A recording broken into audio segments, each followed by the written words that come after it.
Now we'd like to start the webinar. I'm from the JCI Webinar for Japan. My name is Ken Tanaka. Thank you. And today, in JCI Webinar series, the third time, the advocacy and policies for the what is the required actions for the non-state actor for the raising voices for net zero advocacy and policies. This is the JCI and UNFCCC international campaign Race to Zero will be linked to conduct this webinar. So just for information, for your English speakers, so there'll be simultaneous interpretation in both languages are provided.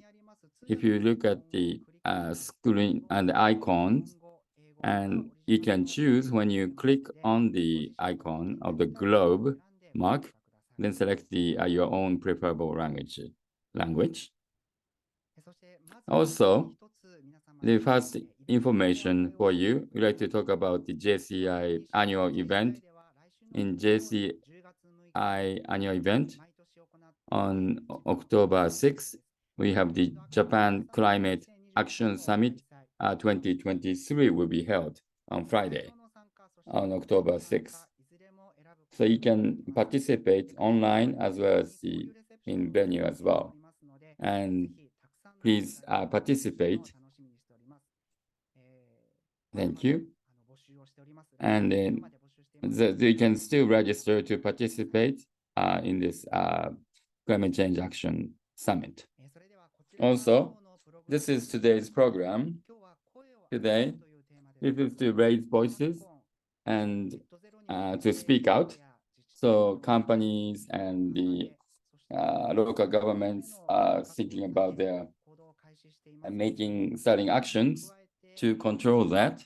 But then, in addition to that, to speak out advocacy activities to engage with the government to take some actions. For this program, there are 5 speakers today, and to talk about the internationally as well as domestically, what kind of trend do we have in terms of advocacy for climate change. There are 5 different speeches. After that presentation, at the very end, we have just Q&A session to answer your questions. We need to finish at 5 p.m. today in JST. And you can look at the English program from this QR code. Thank you. And for this program, in this relationship to this, we have the program speakers, Race to Zero. Also, there'll be a person speaking from Race to Zero. The 5th requirement, the Persuade in the handbook. Now, June this year, we have the UN Race to Zero explanation book. Handbook was created in regards to 5th P, Persuade. And Japanese provisional translation is now available. This is the theme that relates to many things written on this topic. So please refer to the Japanese provisional translation of this handbook in regards to P, Persuade.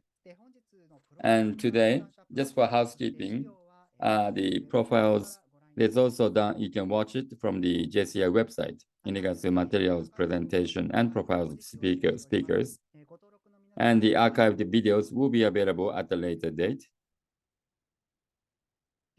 And please send your questions in text through the Q&A function of the Zoom. We'll answer them as much as possible when the time allows during the Q&A session. And how to send your questions is written from the icons of Q&A at the bottom of your screen. And also today, there's also a function to like questions, approve the questions. You can click this mark. If this is a topic that you also are interested in, please do you like, and the numbers of the your like would also be based on the numbers of like, we will choose the questions, which question to be asked. Thank you for waiting. We'd like to start the program now. So first of all, as a keynote presentation from Japan Climate Leaders Partnership, JCLP, joint representative, and also from Mitsui Sumitomo Trust Bank, ESG Solution, Ms. Kahori Miyake, we'll talk about the advocacy and policies for the net zero in the United Nations High-Level Expert Group recommended. Thank you for the introduction. Thank you. My name is Miyake. So I will talk about briefly about the high-level expert group, what we have discussed, the recommendation that we have provided, and let me talk about that. So I'm going to share my slide.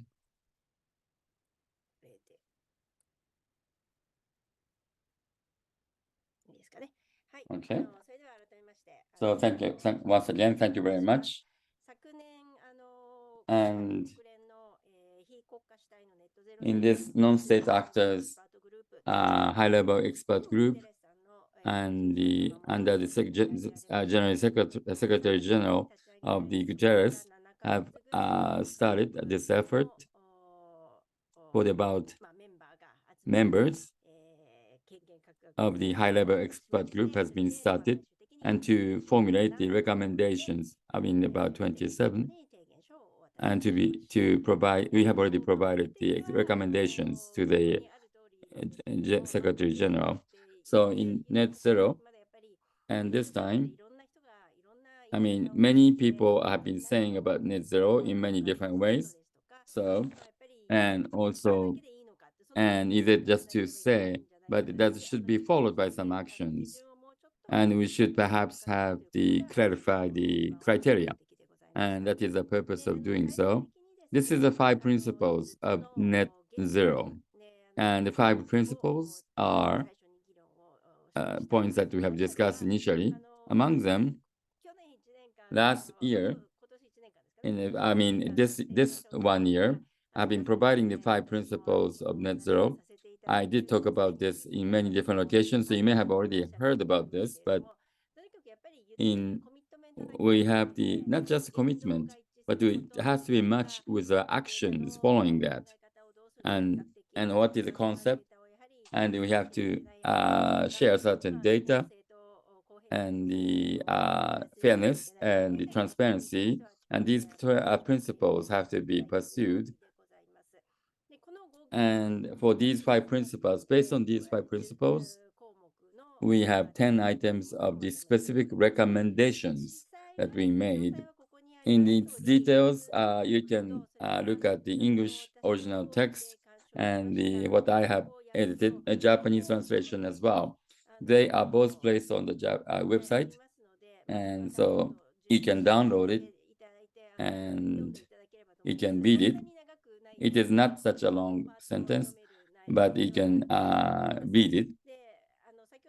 And as I mentioned earlier, net zero statement, announcement, how it should be announced, and the top level person will be responsible. Is it being approved in the board of director meeting and so on, and to have the credibility. So the commitment level by the company and commitment level status situation, how it should be, has been described, and also concepts of credit, voluntary credit, and how we should consider the transition plan. So in each of it, that has been adapted as well. Today, among them, I'd like to talk about number 6, lobbying and advocacy is the points that I would like to talk about in detail today. So in each key point is lobbying. In Japan, people do not really know and don't really know this very much. So in the companies, if you work, I've been working in the private companies, then if you work in the company, then lobbying activities have been not so much, is not that has not been done so much. So among them, but still, the climate change issue has been worked on, and to engage in the policies and what kind of perspectives should we provide to make the policy recommendation. And that is the 3 points. That is, I think, in terms of lobbying and advocacy. First point, in the has to what you are saying have to match with what you do. And so the company's climate change policy and also the recommendation on the policy by that company have to be matched. That is the important for the important principle of the lobbying. You may find it very natural, but on the surface, this climate change policy, they have a very good one, but in reality, actually, that is actually helping to actually suspend for the company to take action. The second one is again the in-house problem, and the second one is also both the relationship between the company and the industry organizations. And as you can read here, this is clearly stipulated in the recommendations. That is, your company's climate change policy and the policy recommendations must be consistent with the policies and the policy recommendation of the industry association that you belong to. So there are many different companies in the industry organizations, even if you have a very good strategy and a policy, but when you are in the industry organizations, you may want to be set back. So that's a kind of gap between your company's policy and industry organization, but it must be consistent. And the third one is your company under your own country. So this is a global recommendations. So when disclosing your company's transition plan, you should also mention the system and the regulations necessary to achieve 1.5 degree in your country, looking at the same thing. And that should be evaluated and understood. And if there is a gap, we have to say to your government that there is a gap. So that's the responsibility of the company. When we talk about the companies in Japan, and I'm also I belong to the company, and then you may think that your company alone cannot say something to the government to make changes. However, you may want to explain the background. I would like to explain the background. This is going to be a crisis with the climate change problems, as you already know. As written here, when we look at the flow after the Paris Agreement, and even before the Paris Agreement, there has been many different initiatives with the voluntary initiatives, including in the major companies. But it's been very difficult when we look at this as globally. It's very difficult to see the results. And it's only those who want to do it and those who can do it take action. Then it won't be in time. And little by little, we need to expand to our reach to small and medium-sized enterprises as well.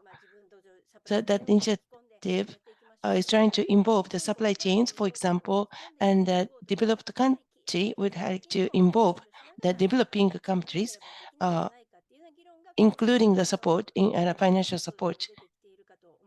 That's been appearing in the surface these days. Still, the tightening standard and leading initiatives engaging through the supply chain, but feeling of unfairness in coexistence of the company are not doing this, and those that are not it is necessary to change the industrial structure itself and change the rules. That is why we have the last proposal, the recommendation to accelerate the introduction of regulations. In the initiatives where everyone can do, or the only who want to do it and who can do it can take actions, that's of course okay. But in order to make a drastic change, the rules and regulations should be changed. Of course, some countries and the companies catch up, but the policy for the fossil fuels, if there's a subsidy for the fossil fuel, it's not fair. So we have to review and revise the current regulations to be fair, what we call the level playing field that we have to create, and we have to make rules, and we have to raise our voices. That's our concept. So that's all from me. It's a of the recommendation. Thank you. Thank you, Ms. Miyake. So as the title said, it's advocacy and why the advocacies are necessary and how the advocacy can change the policy. The cycle was clearly explained. Thank you very much. Now, we would like to move on to, we have 5 speakers. Let's move on to the second person.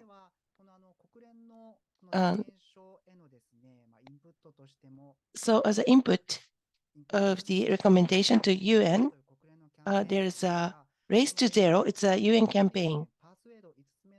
This is a 5th one, the Persuade. It's a Race to Zero policy engagement. Tessa, Vincent, the floor is yours. Thank you.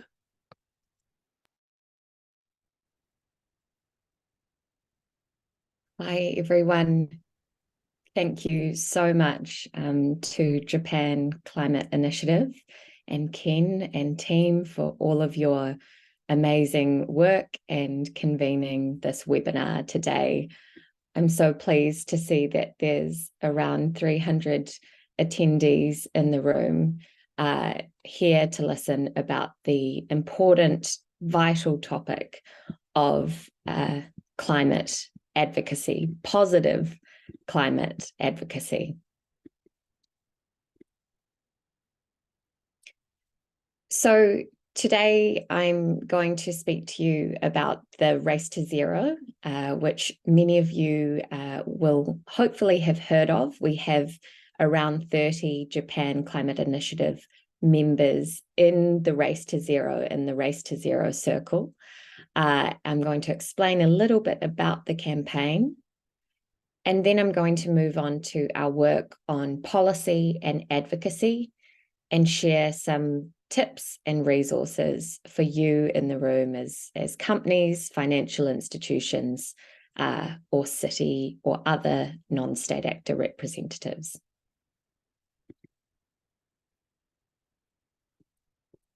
So I'll start with our my bosses who are on the screen. So the UN climate change high-level champions play a really important role in showcasing the work of non-state actors in international climate processes.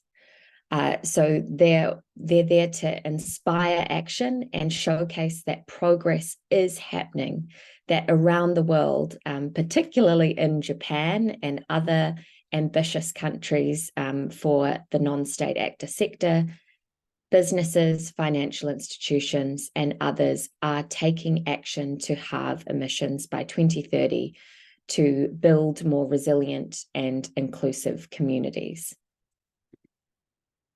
And I support the UN Climate Change High-Level Champions by working for the Race to Zero campaign.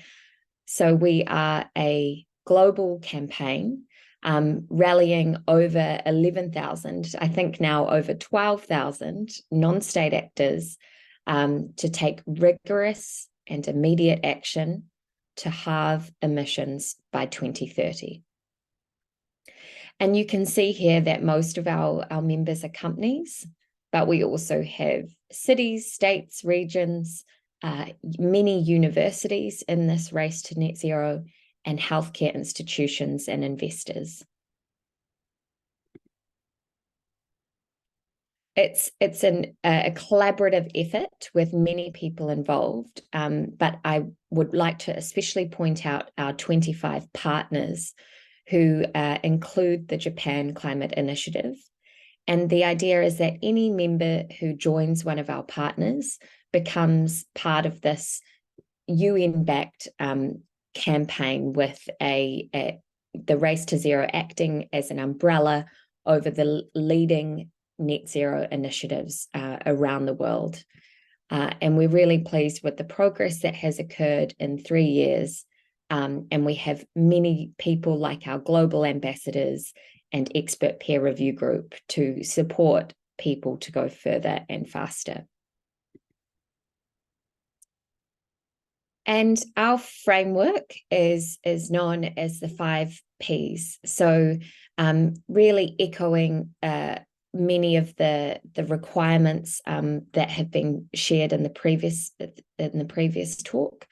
But we frame these as pledge to halve emissions by 2030, plan. There is a real focus this year on companies around the world and others, financial institutions, issuing a transition plan. Proceed, taking action, and particularly working towards what we work on called sectoral breakthroughs. So working in your sector to drive systems change. Publish, reporting progress, and then finally, and this was added to our Race to Zero criteria last year, persuade. And this is to align your policy and engagement, including your membership associations, influencing your membership associations with halving emissions by 2030. And I'm so pleased to see the announcement today that Race to Zero's 5th P Handbook has been translated into Japanese. So thank you so much to Japan Climate Initiative for doing this. In that handbook, at the outset, you can see this call to action. This is supported by our UN climate change high-level champions, and it's setting out some very clear, succinct asks for you in your advocacy. And that includes aligning your associations with net zero, allocating spending to positive climate advocacy, and also disclosing your actions and advocating horizontally across businesses and supply chains, but also vertically to governments. And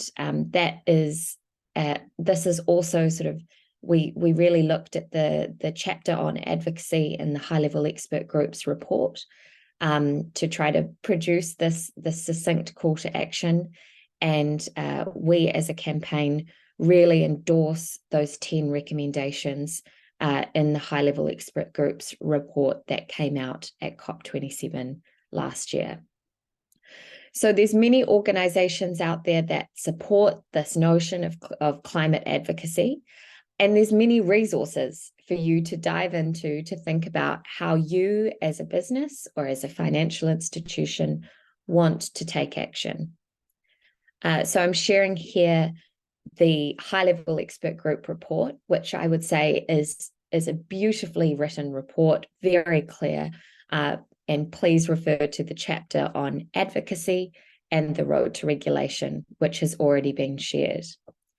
If you want to have a look at case studies and go further into this, the Pivot Point report has some really interesting research and a number of pieces on how we need to move from voluntary climate action to the kind of ground rules that align with net zero for the economy.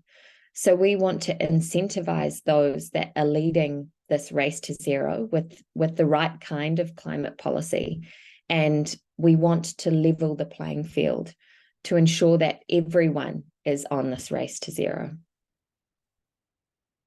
We then have the 5th P Handbook, and now translated into Japanese. I would really recommend looking into this handbook. It has a number of case studies on how to advocate, and it also has some very clear policy asks in certain sectors. So if you work in the built environment, for example, there are some suggested policy asks that you might consider. We realize that these may differ from country to country, and that's why we really value the work of Japan Climate Initiative and other NGOs that are rallying groups behind key asks and key messages. And I think our speakers from IKEA and InfluenceMap will go into these in more detail. But I wanted to share this final slide with you to show you that people, businesses, financial institutions, non-state actors are advocating, and there's ways for you to do so, whether that's signing up to a letter from Japan Climate Initiative on renewable energy, or involving yourself in other NGO initiatives. One here, recent Indian businesses calling for policies to enable a just clean energy transition. There are many kind of G20 and G7 advocacy opportunities. I'd encourage you to get creative, to appoint someone in your organization responsible for positive climate advocacy, and to engage governments and show them that the private sector does care and is part of the transition to achieve 1.5 degrees. So these are some questions for you to consider in your organization. And I think Japan, I'll finish with Japan, is such a leader. Japan Climate Initiative is one of our only country-based partners of the Race to Zero. And I note that last year, Japanese science-based targets were the highest number of science-based targets came from Japan. And you in Japan are leading this race to net zero, and I think can play a leadership role in advocacy and persuasion as well. So thank you very much.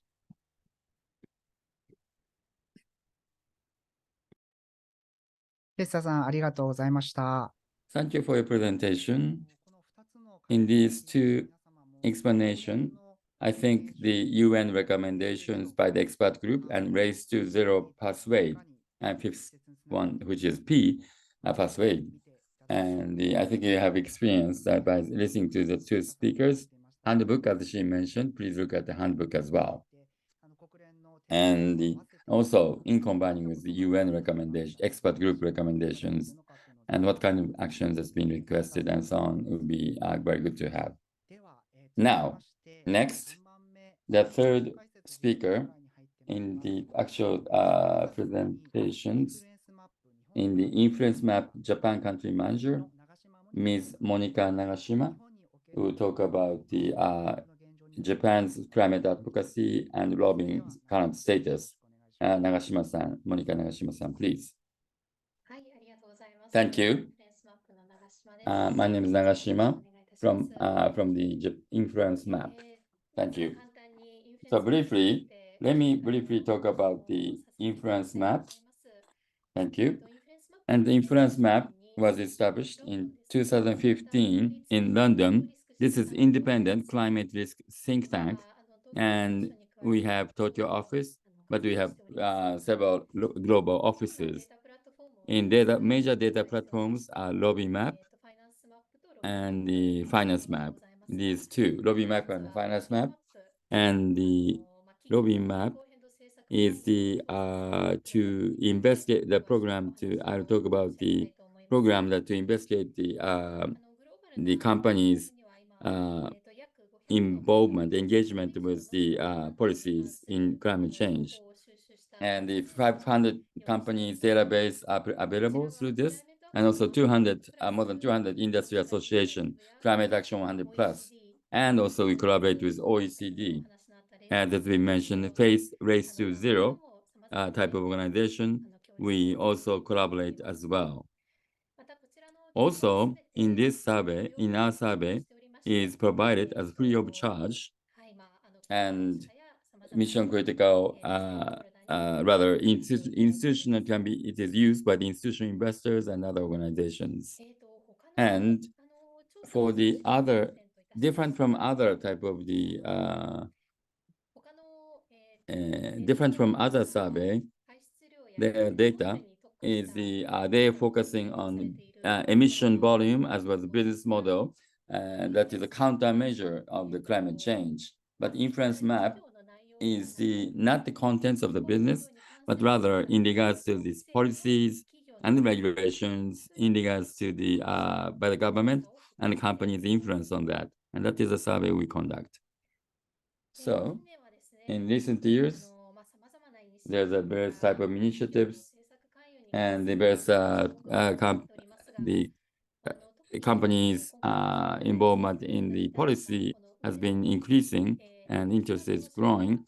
For the institutional investors, have issued global standard on corporate climate lobbying, and that is what has been issued. It shows clearly like ambitious climate policy and the responsible corporate climate lobbying are critical to limiting global temperature to rise to 1.5 degrees. And with these expectations in the InfluenceMap, these are the focus of our study. In 2013, UN announced the analysis of the responsibilities of the businesses. Many of the activities are treated as a lobbying. When the companies are trying to act on the government,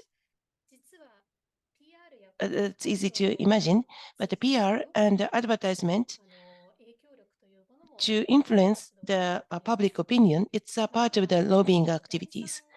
And then a third party, like a think tank and the industrial organization, indirectly influence to the policy. So in the InfluenceMap, so both the green and the red parts are our scope of our study. So I would like to explain our analysis method. The second point here, so we gathered the evidence of policy engagement for the 7 publicly available sources, like voluntary information, like a website information of the companies, or media reporting, and mostly a highly weighted and important source is government committees and the recommendation to the policies or the government, and messages from the CEO and the directors from the organizations and the companies. That is an evaluation point, and each piece of evidence will be assessed against the climate policy benchmark, which is the Paris Agreement policies of government around the world to achieve this goal. And we're going to also use the guidance as well for our evaluation. This is not really many, this is indices, the metrics that we use in the InfluenceMap. First, we have the performance band from A+ to F. It's a comprehensive evaluation, consists of organization score and relationship scores. The organization score is the company's involvement in the climate change policy. It's in the score from 0 to 100, and the relationship score is the lobbying score of the industry organizations. Even if the individual company has a very good evaluation, but the industry organization that they belong to are doing the negative lobbying activities, there are many cases like that. So that is why we have these two score metrics to combine to evaluate the governance. And these two is also adopted in the 100+. And then also, we also have another metric of the engagement intensity that we evaluate. The other day, in InfluenceMap, we had the leaders' climate policy engagement report was issued with about 500 companies and their databases. We picked up the very positive, proactive 27 companies in our report. As you can see here, we have some Japanese companies. There are 6 Japanese companies included. These are the selection points. First, they have achieved the organization score of 75% or higher, which indicates a positive policy involvement. It's not just a positive policy. They have to involve in a very positive and proactive way to achieve the involvement scores. There are several different levels depending on the regions. For example, in Europe, it's 35% or more. In North America, 30% or more, and in Asia, 15% or more. This is because in Asia, in Japan, still, relatively speaking, the individual organization and the company's involvement are not really nurtured in the culture. That's the background. And also, compared to the North America and Europe, the lobbying register doesn't exist. The data collection is very difficult. So that is why we have a different standard for each region. And the third point is that they should belong to 3 or more negative. They are not belong the part of the 3 or more negative industry economic organizations. The organization with organization score of 50 or less. That's the condition. Or even if the company belongs to the 3 or more negative industry economic organizations, if they disclose the review, and then they are listed on the list. And this is a result. As I explained earlier, before I explain, let me explain how you read on the horizontal axis. It's a organizational score, positive or negative. You go to the right, it's the more positive involvement. And the vertical axis is an engagement intensity. What is the engagement intensity of each organization?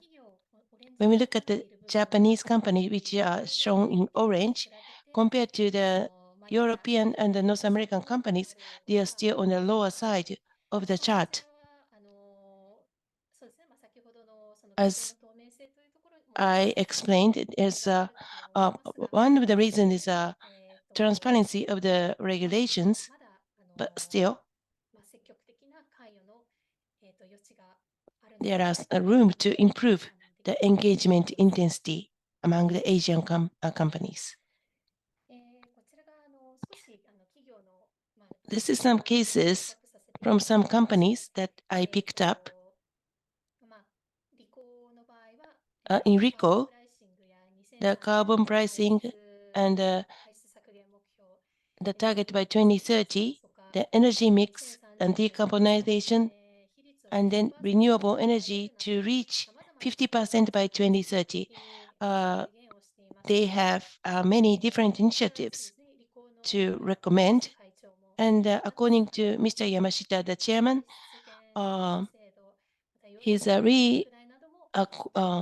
he's working on the carbon tax, emission trading, and expansion of the offshore power.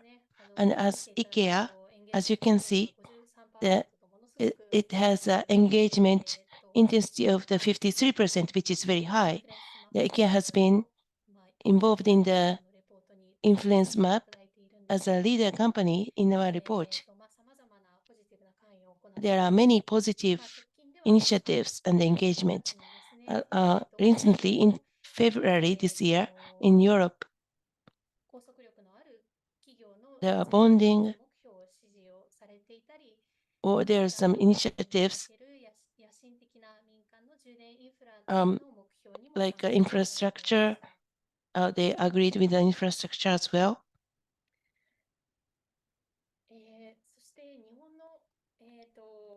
And in Japan, when we look at the Japanese economy and industry organizations, when we look at individual company, it's not enough as a leader companies. So the industry organizations that they belong to, the governance is necessary.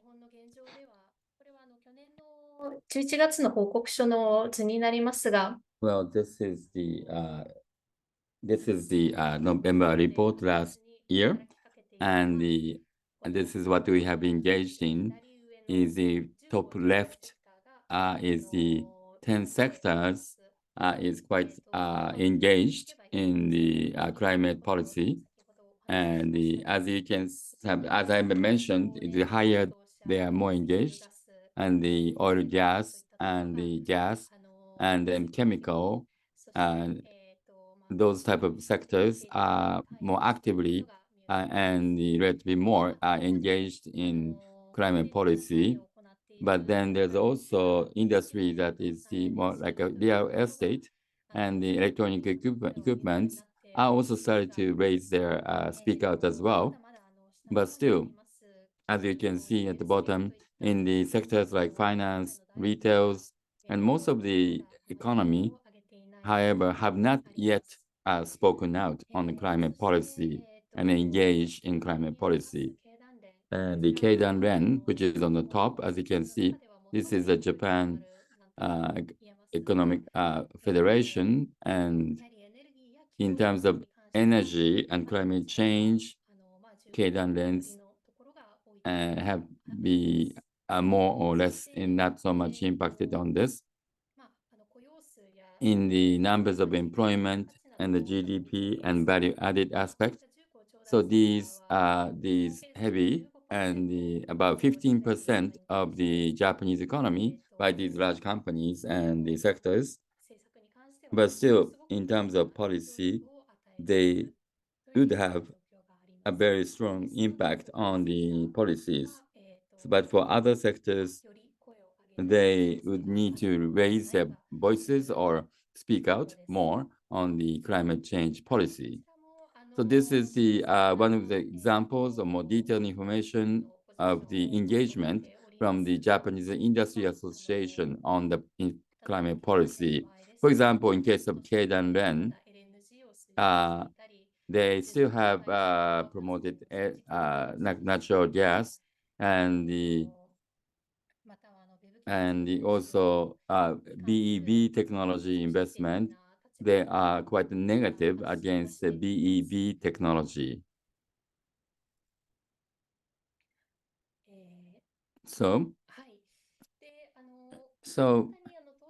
just from the investors, they also recognize, more recently, it started to recognize the importance of the industry association of the policy taken by the industry association, and there are some of the risks that they feel on the climate change policy engagement, especially for the universal owners, pensions, and long-term ownership of the assets. And in terms of there's the physical risk of the climate change, and they are seriously worth considering on this, especially by delaying the policy to be implemented, and it would impact on that. Also, in terms of the economy at large, since it is engaged in that, so by delaying the introduction, for example, the ratio of where it is, because it is not introduced, and so that the renewable energy proliferation may be delayed in Japan as well. So that is a big concern. And so the company and what kind of risk management they should do is very important, and that we are watching on this aspect. As a company, one's own company and the association who pays for it, they are truly aligned with 1.5 degrees centigrade. And in terms of the governance to be proven, in the recent days, disclosure, these reports start to be in the public domain. About 80 companies, close to 80 companies are doing this disclosure. But in Asia, however, only Toyota Motors are the one who publicize the review on the engagement on the climate change, climate policy. So, however, this format is quite varies. So it is quite, to make some good judgment from the investors' expectations. There should be new ranking, and we are developing the new ranking systems as a new format so that can be uniformly assessed with a high quality. Enel is the top one, and that is in the leader company is listed in the very high level company in terms of the climate change policy. To the invest, they in the industry associations is signaled, and that is one of the this type of disclosure and review that these companies are engaged in. So then, and recently, in the lobbying activities, the numbers of the shareholders' proposal have been increasing. In June, to Toyota Motors, the climate change, there will be some shareholder proposal has been made as well to the Toyota Motors. And one of the example in the industry association problem is to make the alignment on this. And as a result of this analysis, there's a case of Unilever, and this in terms of responsible engagement in climate policy. Since several years ago, they are actively have worked on the company who is engaged in the climate change. But in various regions where they belong to the association, they are making actually the industry association of the several industry associations are taking the different positions and opposing positions. So they lobbying activities. CEO have sent the open letter to the industry association to be aligned with the 1.5 centigrade target on the policy engagement of the industry association, so that and to improve to engage in the quality improvement on the engagement and lobbying. And then also we have the information in regards to the advice of the leader to become the leader company of the climate policy engagement. Thank you for listening. Thank you. Nagashima-san, thank you very much. In terms of depending on the industry to advocate, or the volume of information will be quite different from one industry to another. And that has been understood. And compared to Japan, what about the Europe?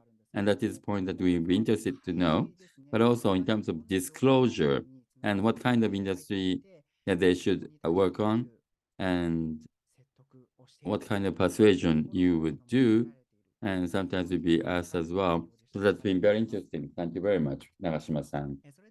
Now, next, we have from the climate advocacy engaged done by the company from Ingka Group, IKEA, in charge of the public affairs, Egle Gintautaite-san. Thank you very much. Thank you very much. I hope you can hear me. I'll just share my screen. はい、聞こえます。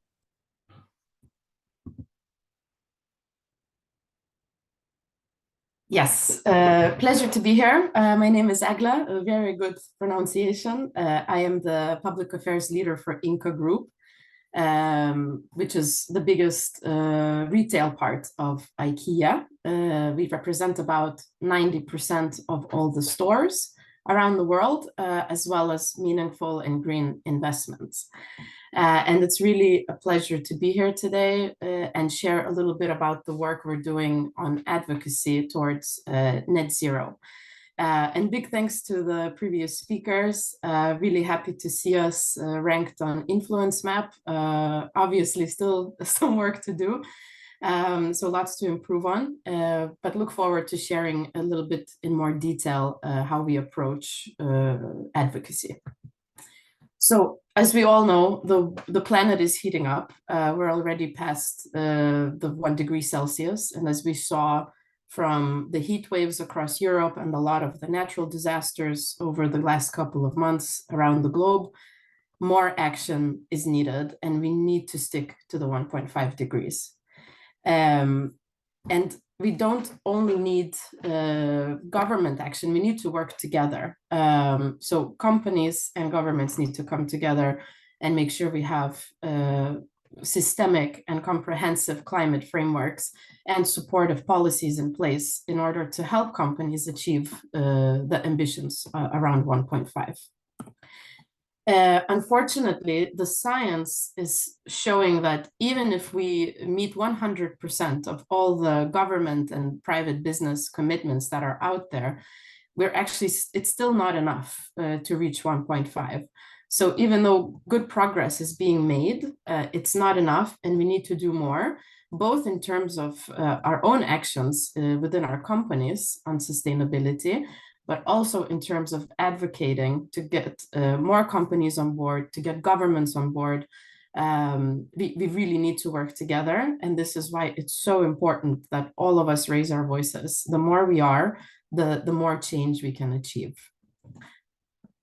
I also just wanted to share the latest report findings from the planetary boundary framework, which has assessed that human activity has now caused to cross 6 out of the 9 planetary boundaries. So when we look at water, at pollution, at biodiversity, this really shows that our planet is quite a sick patient with high blood pressure, and we need to do something. Because if there is no planet, there is no business. It's as simple as that. And this is why we are taking action, because it's the right thing to do. Our coworkers expect us, our coworkers and also customers expect us to take action, and it's good for business. This is the only way we can do business going forward, is by being green and by being in line with 1.5. So what does this mean for IKEA or Ingka Group? Since I'm speaking on behalf of the retail part and investments, we have estimated that our total value chain greenhouse gas emission is about 0.04% of the global emissions on an annual basis. You know, this is actually quite a huge number for one company, and we're very transparent about it. we have a huge responsibility to do something, and we are quite big where we can do something about it. So we see it as an opportunity, both in terms of lowering this number, but also getting others to do more. So what are we doing? I'm not going to go into so many details here. I just wanted to share our sustainability commitments. Of course, we are aligned with the Paris Climate Agreement. We have science-based targets in line with 1.5. And we aspire to be net zero latest by 2050 through many activities on renewable energy, energy efficiency, investments, also changing the whole fleet of vehicles and so on. We also have a commitment to be a circular business by 2030. So we are looking at the materials that we use in our products, making sure that they're coming from recycled and renewable sources. We're also looking at how can we offer circular offers to our customers. So looking at secondhand and things like that. And of course, the commitments are great, and we have made very positive progress here, but it's not enough, and we actually need government support, particularly around specific policy barriers, which I will mention a few slides down the line. So we cannot do this alone, and in terms of advocacy, we really believe in the power of partnerships, of course, the right partnerships, and we base our advocacy efforts on the concept of the ambition loop. So it's a sort of positive feedback loop with a lot of stakeholders, and each one of us sort of lift each other up to make sure we are delivering more than the sum of its parts. So it's about really having very clear actions from ourselves, from the company, having clear targets, high ambitions, and delivering on those, and then having supportive climate frameworks from the governments. So making sure that there is, renewable energy targets set at national level, that there is a national plan to get to net zero by 2050, that certain barriers are removed, for example, when we look at permitting times of new renewable projects. And of course, we also have a role to play, all of us individually, in this. When we look at the partners that we work with, I'm not going to go into detail here, but I wanted to point out a few of them. So we mean Business Coalition, B Team, and the CEO Climate Leaders in the World Economic Forum. We work very closely with them because they are thought leaders on climate topics. They're really the renegades. And it's also important because our management, so our CEO, Jesper, he is very much involved on the day-to-day here. He's the co-chair of a lot of these, co-chair or chair on some of these organizations. And he's really on stage also speaking on behalf of the membership, not just IKEA. So we use these partnerships also in our advocacy efforts. We write op-eds together. We write letters together to government officials. We have dialogues, in the European Parliament, in the European Commission, also in the auspices of events like COP and Climate Week, where we talk about our efforts and what is needed in terms on the government side. And I was also very happy to hear Ms. Miyake, your presentation, where you were talking about also making sure that we're all members of trade associations that are ambitious. And as one of the most recent commitments, we signed on to the Corporate Nights, and we're undergoing an assessment now, looking at all of our trade associations in each country and globally, to make sure that they are aligned with 1.5, that their positions are in line. And if we find that some of them are not in line, then we're going to take action to have dialogue. How can we get there? Otherwise, we will need to probably leave those associations. And what are we actually asking governments? So this is a very high-level overview, of course. We get more granular in specific geographies, especially in Europe. But in general, we're asking all governments around the world to set national greenhouse gas reduction targets and to make sure that we are cutting emissions in half by 2030 and becoming net zero by 2050. So this is a must. We're also looking at short-term and long-term policies to accelerate climate action. So this could be financing, it could be investments in renewable energy, in cutting food waste, making sure we're looking after biodiversity and nature. Then we're also quite adamant that the transition has to happen for the many people. So we're really pushing developed countries to stick to their commitment to invest at least $100 billion in developing countries' climate action. This is really key because the financing gap is huge, especially in the less developed countries. And also we're really advocating for harmonized, internationally aligned standards for sustainability disclosures and reporting. Quite boring, but really a huge hygiene factor for us to make progress, to be able to compare and to really have the data that we need to move forward. And I have a few very concrete examples that I wanted to share that we've done in terms of advocacy over the last couple of months. So number one is really EU focused, so European Union. As part of the European Green Deal, the European Commission set out to basically set legally binding targets for all European countries on renewable energy and energy efficiency.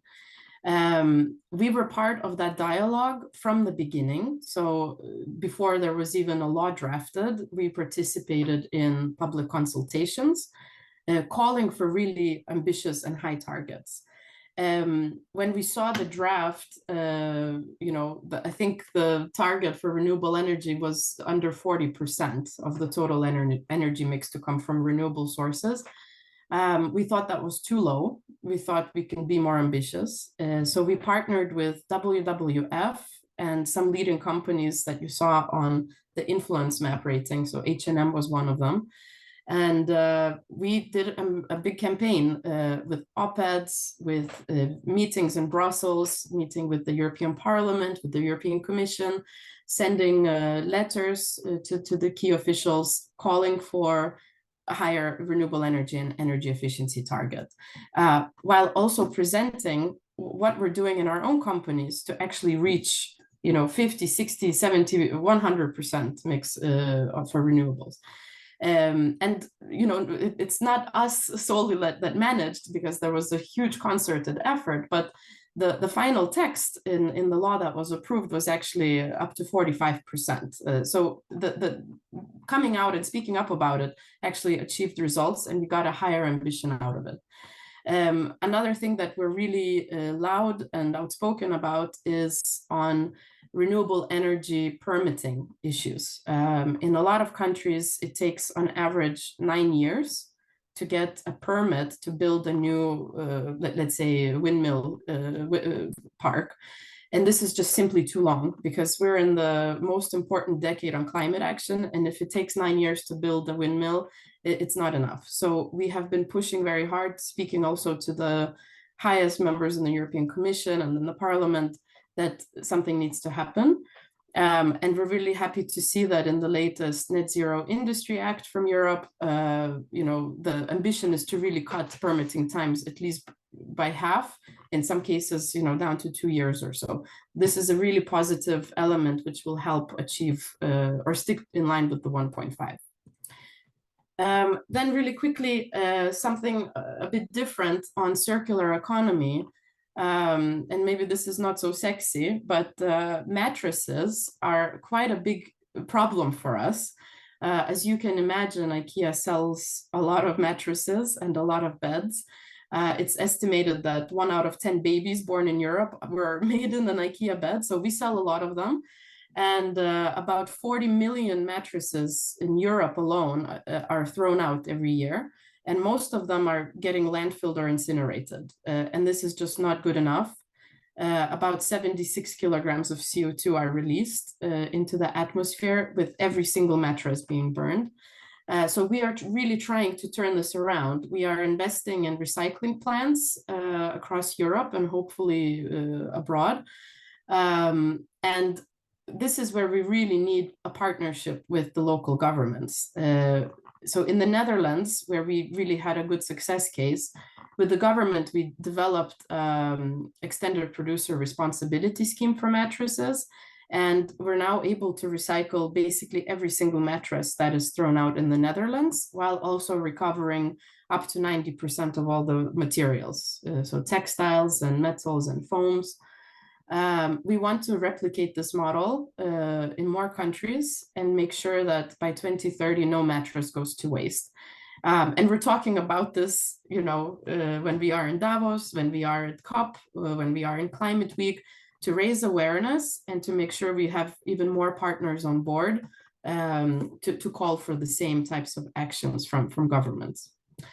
And finally, on true advocacy and being out there, we were part of the Climate Week in New York with our own event, an exhibition called Action Speaks.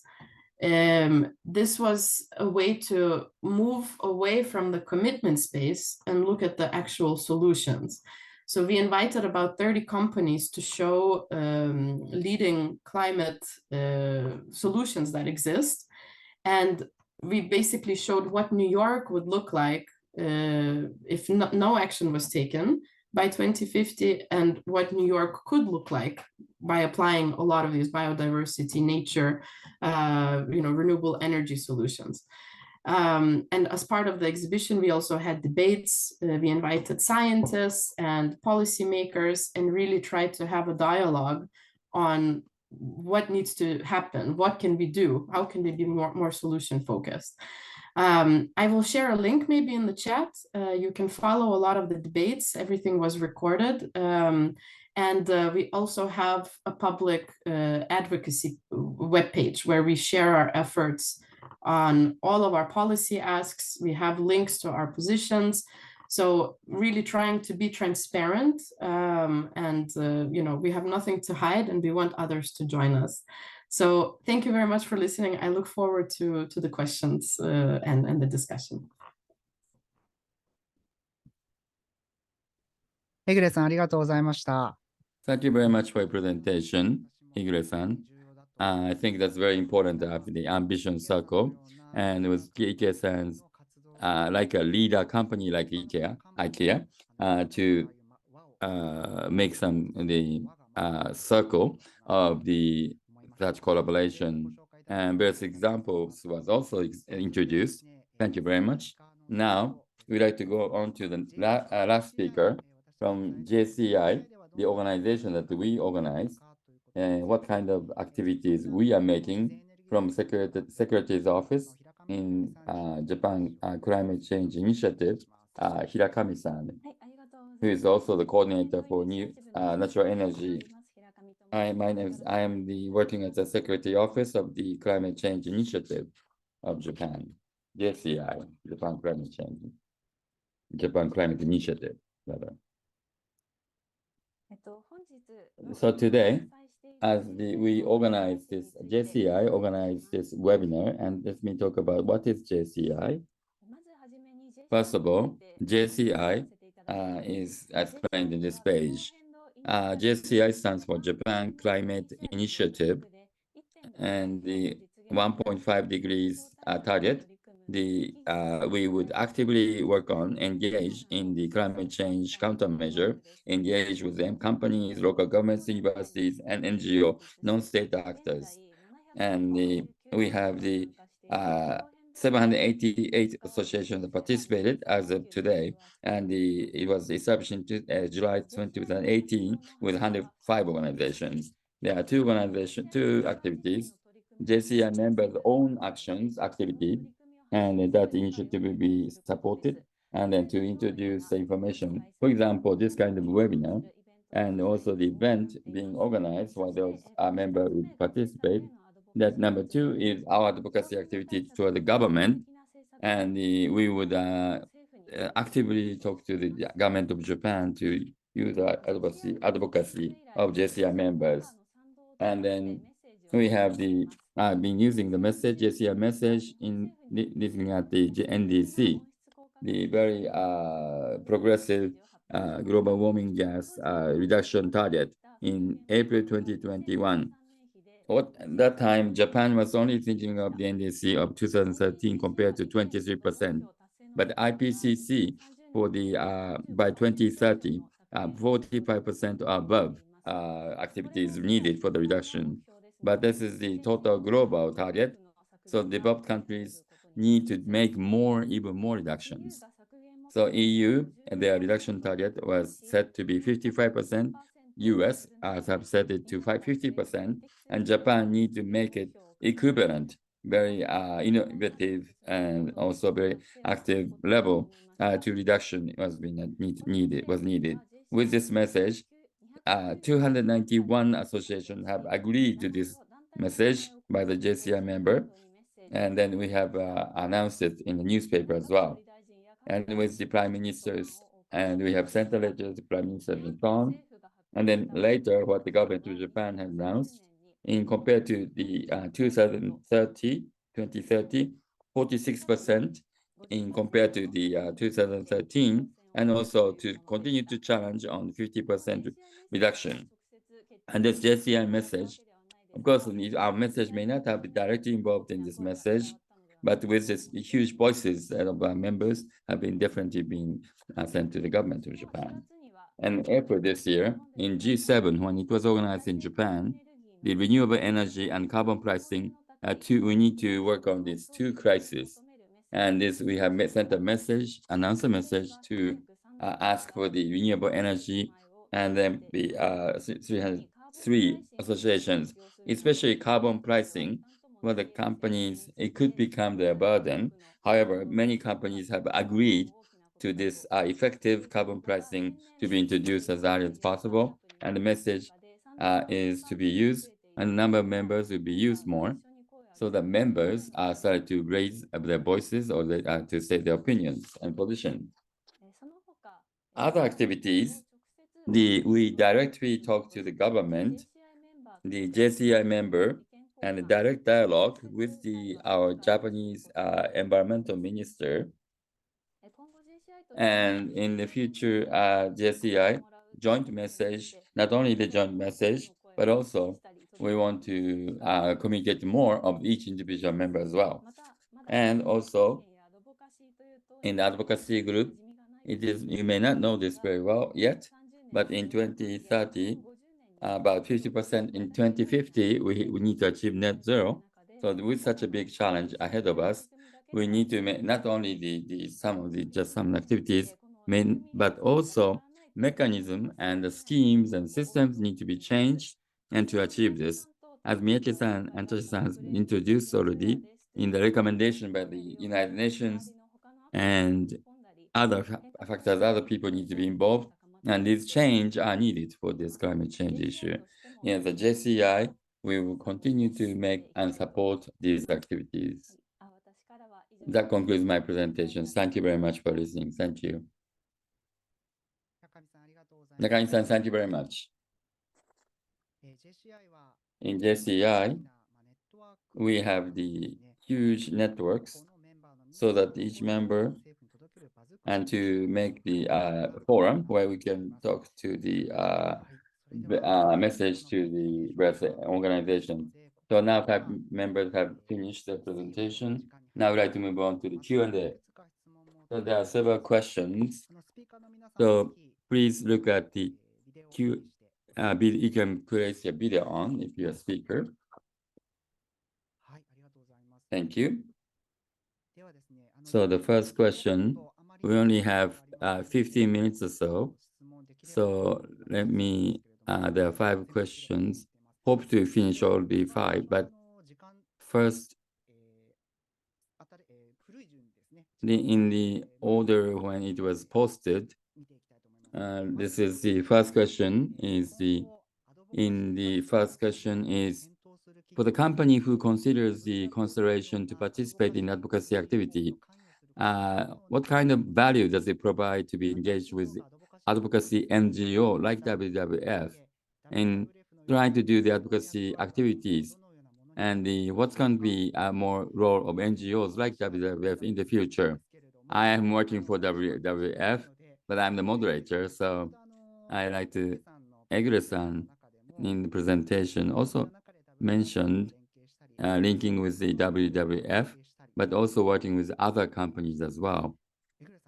Egle-san, so in IKEA, in your group, in European NGO, what kind of linkage and working with the NGO in Europe, for example? And what is the things that they will gain by working, want you to gain by working in such an NGO?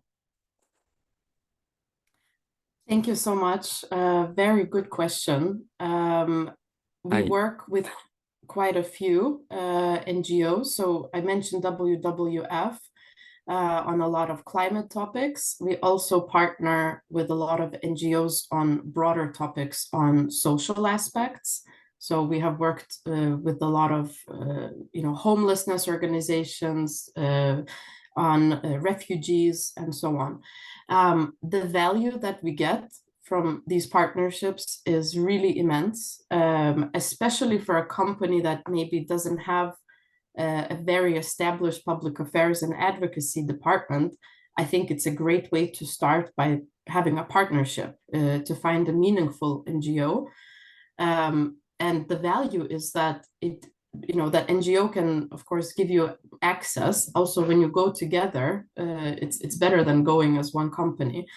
It gives credibility if you're able to work with a partner like WWF. It's a lot easier to get meetings. It's a lot easier to get other companies on board of whatever initiative you're doing. And we've also learned that it's also easier to go get media attention, so you really can amplify the voice and the message. So all in all, it's about picking the right NGO, picking that you have the right specific topic you're working on. But definitely from all the examples we have had, also on refugee engagement or on climate, we end up moving the needle even further the more partners we have on board and the more credible partners that we bring on. So definitely would explore that. はい、ありがとうございます。そうですね、NGO といっても、気候に関するものではなく、Thank you. When we talk about NGO, there are many different kinds of NGOs. So we can learn from them, and you're going to have the opportunity to advocate. That's advantages, I think. Then let me move on to the next question, which is about in Japan, what is the role of the industry association in decision making, especially those with a mixed different industries? I believe the strong political influence in the heavy industry sector in Japan underlines the fact that the Japanese climate and energy policy, more especially GX, is heavily biased towards new coal technologies and nuclear power plants, and is restrained in the favor of the decarbonization through the renewable transitions. I also think it stems from the same background. The Japanese media is not very proactive in reporting of the global climate crisis and the current state of the renewable transition. So from the UN high-level expert, Miyake-san, would you share your answer?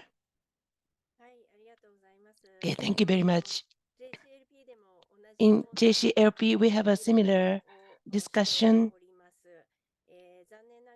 Unfortunately, we feel it. I don't know if this is a fact or not, but this is what is happening as a result. We actually almost agree with that. The problem is, and what we should do. Up to here, this is what it is, but in order to change this, what we should do. And what we called the heavy industry in Japan,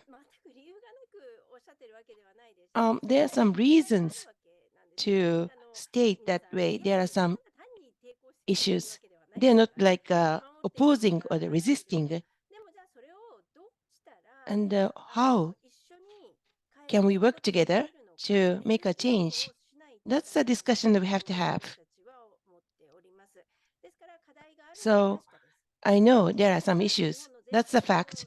It's we have issues in Japan. And how can we solve the problem? Not only these particular companies, the heavy industry companies, but as a users and consumers, we have to consider together and help each other. We have to make changes together. We have to share the pain together. So that's what we have to consider. And as for the media, I agree with that. So lack of knowledge is one thing. At the JCLP, we have a study group with the media. The first thing is to know the fact, the right fact, and that should be reported, and then think together in Japan. That's the step that we need. Okay, thank you very much. Thank you very much for your powerful answer. It's very easy to understand. And in the media, I really agree with you. We need more and more reporting like this.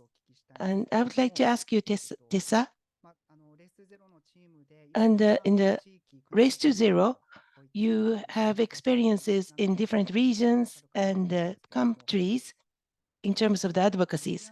In terms of the media reporting, depending on the regions, there are like differences or the gaps between the regions.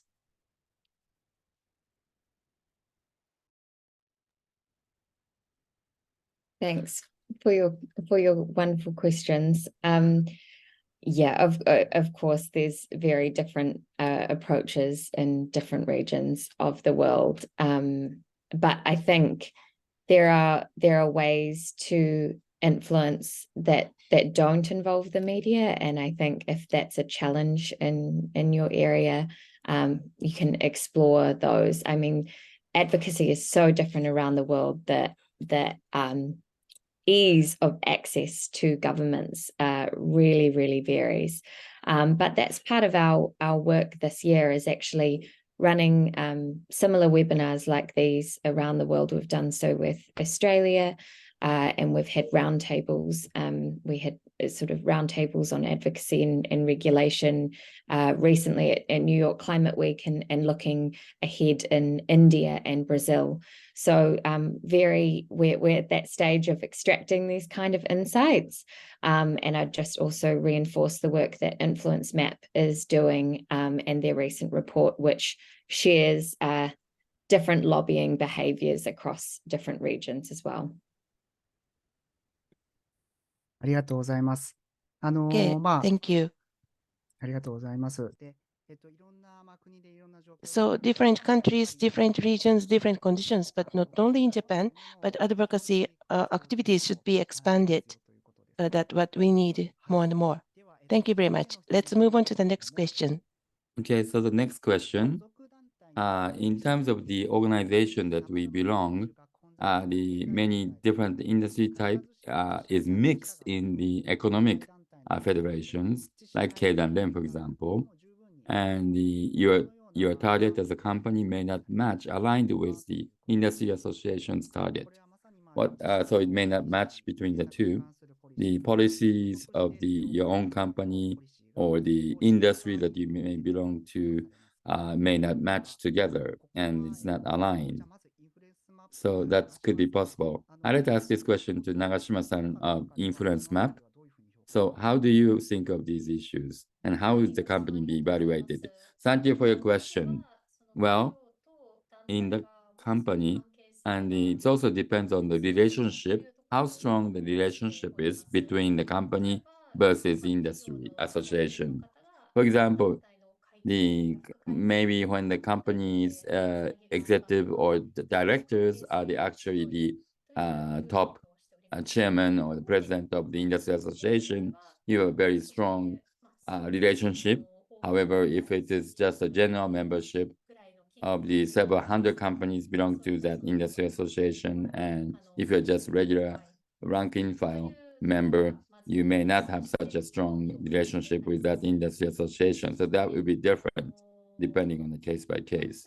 And if it's not much with the industry association target, and that could be placed into public information. For example, if that industry association is supporting the measure to support the coal industry, then if the company can disclose such information, they will not support the industry association's policy. Then that is the mechanism that you can use. I think that what kind of association do you belong to? What kind of, I think you need to review that internally within your company about the industry association you belong to. That is what my recommendation would be. So what you're saying is you need to have the transparency and to understand, try to understand what kind of the policy do they have by the industry association, and also to review that, and including some of the disclosures. And based on that, as Koike-san and Tessa-san has already introduced, the recommendation of the UN and phase 2.0, we need to match and align that with your commitment versus your actions. Thank you. Thank you very much.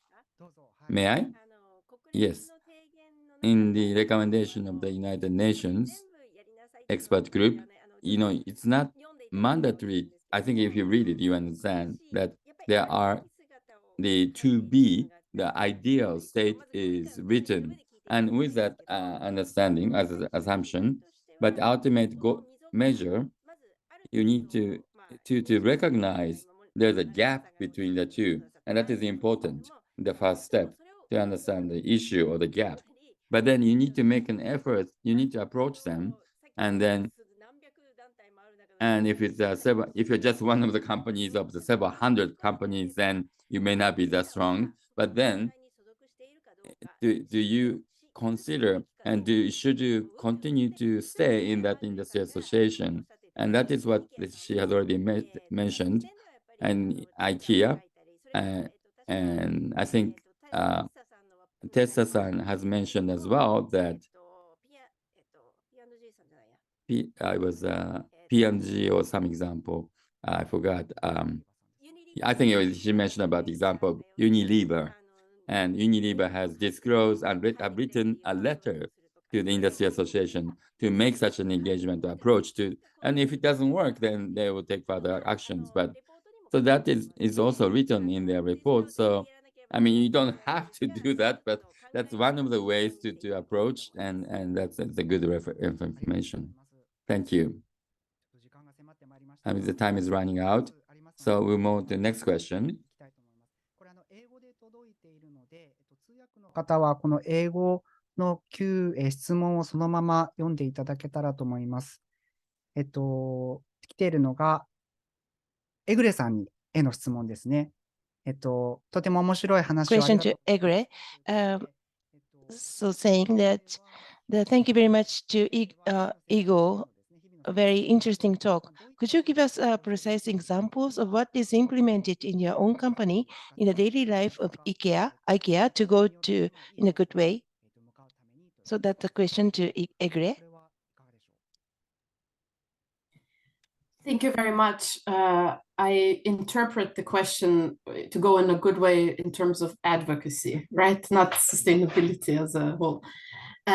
So a couple of things. Number one is very passionate, very committed management to the 1.5. Jesper, our CEO, he is on stage every other day yelling, we need to do more, and doing the same internally. So really commitment from management on these topics is number one. Number two, it has to be combined with a strong sustainability strategy. So very ambitious commitments backed up by actions, so that we're actually, doing the right thing, that we can show the proof points that we are walking the talk for sustainability. So that's just the hygiene. And then in terms of advocacy, you know, I mentioned that we're doing this review of our trade associations to make sure they are all in line with 1.5. We only join partnerships that are, you know, sort of the thought leaders in the space, and really do not partner with companies that would not make it on InfluenceMap. Maybe let's put it that way. We also use trust, so Edelman Trust Survey we do every year, where we also see what is our reputation ranking among key stakeholders, including policymakers. So we try to have a good reputation score and we try to improve it. And we also, of course, use InfluenceMap as a, you know, we want to score higher on the matrix. We want to do more. We want to be more transparent. And speaking of transparency, everything we do, especially in the European context, everything is public. We're part of the Transparency Register. All of our consultation responses, meetings, everything is available publicly online. And for the more global aspects, we have a website called Ingka Advocacy, where you can see what are we asking governments, who are we partnering, links to positions and so on. So I think just these basic things kind of help you go in the right direction. And our values as a company, I think. ありがとうございます。プレゼンテーションの中 Thank you very much. In your presentation, you said there's nothing to hide. That's what you are doing, walk the talk. And what you are looked at from outside, it's something like Nagashima-san's InfluenceMap is very important as well. Okay, the time is up, so we would like to wrap up. JCI Secretariat, I really appreciate our continuous activities like this. The advocacy is not really a word familiar with organizations. We would like to put more focus on this. So let's continue to work together. Okay. Thank you very much, all the speakers and the panelists, for your time. It's been a very valuable, beneficial experiences that we have, and all the audiences must be very happy as well. Thank you very much. Now, to conclude, I would like to repeat, on Friday next week, on October 6th, there's a Japan Climate Action Summit 2023. It's a JCI's annual event. It's a big event. So we have the reception after the summit. I really encourage you to participate. Okay, thank you very much for your time. That concludes today's session. Thank you very much for your time. Thank you.